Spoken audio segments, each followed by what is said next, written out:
An elite deep-sea expedition descended into an unexplored region of the Mariana Trench aboard the state-of-the-art submersible Orpheus 9.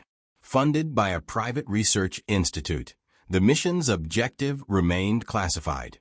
As the submersible plunged deeper, radio communication with the surface faded, and the crew was swallowed by the vast, crushing darkness of the abyss.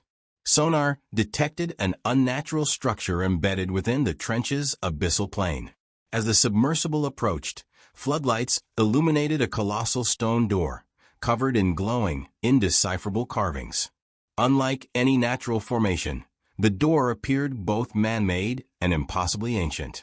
It did not belong in this world. The door's carvings pulsed faintly, seemingly reacting to the submersible's presence. Without warning, the massive structure shifted, revealing a swirling abyss beyond, a void that seemed darker than the surrounding ocean. A low hum vibrated through the sub, and the water outside distorted unnaturally. The submersible's systems malfunctioned. Lights flickered, instruments failed, and an unseen force pulled the vessel inside. The surrounding void swallowed all sense of direction. When the light stabilized, the crew found themselves in an impossible underwater city, suspended within a vast air pocket. Towering structures defied gravity, their surfaces pulsing with an eerie bioluminescent glow. Colossal stone monoliths rose from the depths, etched with depictions of elongated figures with void-like eyes. The carvings suggested a civilization lost to time. The deeper the crew ventured, the stronger the sensation of being watched. Shadows shifted unnaturally, and a whispering chorus echoed through the cavernous ruins. The crew split into two teams, each tasked with exploring different sections of the ruins. One group uncovered what appeared to be a temple, its walls lined with murals depicting rituals of immense power. The other group ventured deeper into a network of tunnels, where strange, luminescent plants pulsed as if alive. The more they uncovered, the more unsettling the city became. Nothing in this place was truly still. An ancient tablet revealed a dire warning. The carvings spoke of Valeth, an entity imprisoned beneath the trench. The door was never an entrance. It was a seal, meant to remain undisturbed. The crew had made a grave mistake. As they attempted to retreat, they found the city shifting around them. Corridors they had previously walked through no longer existed. The darkness between the towering structures seemed to pulse, moving with a sentience they could not comprehend. A deep, resonant growl trembled through the ruins. The water rippled as if something was waking up. A colossal, eldritch entity stirred in the abyss. Shifting like liquid shadow, it emerged from its ancient slumber. Its presence warped reality. Time fractured. Visions of lost civilizations flashed through the void. The crew stood frozen as the ocean itself trembled in fear. The entity moved, tendrils extending, seeking. The ruins began to collapse. The surviving crew members ran for the sub, but one lingered, entranced, stepping forward, never to be seen again. In their desperate escape, the submersible was battered by unnatural currents, the entity's presence reaching for them even as they ascended. Fragments of the city were pulled into the abyss below, vanishing into the darkness. The door began to close, but Valeth's shadow stretched toward it. Just as the seal locked back into place, an unearthly screech echoed through the trench.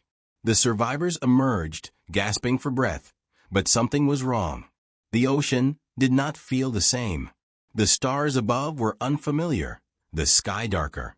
Behind them, deep below, the door pulsed once more. Weeks passed, and the expedition's return to the surface was met with confusion. The world they had left behind felt subtly altered, as if some unspoken shift had taken place. Scientists analyzing the footage detected impossible inconsistencies, time loops, visual distortions, whispers embedded in the recordings that were never spoken. One by one, the surviving crew members began to disappear.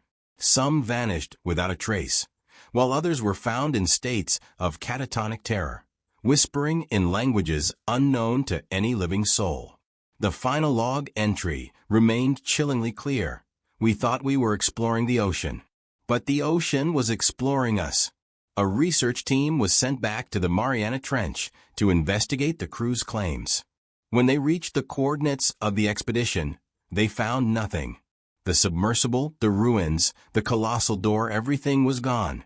The seabed was smooth and untouched, as if none of it had ever existed. But then, a new expedition was formed, one determined to uncover the truth of what had happened. A larger team, armed with better technology, descended into the trench.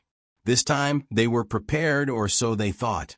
As they ventured deeper, their sonar detected something massive moving beneath them. An unnatural current surged from the abyss, nearly tearing apart their submersibles.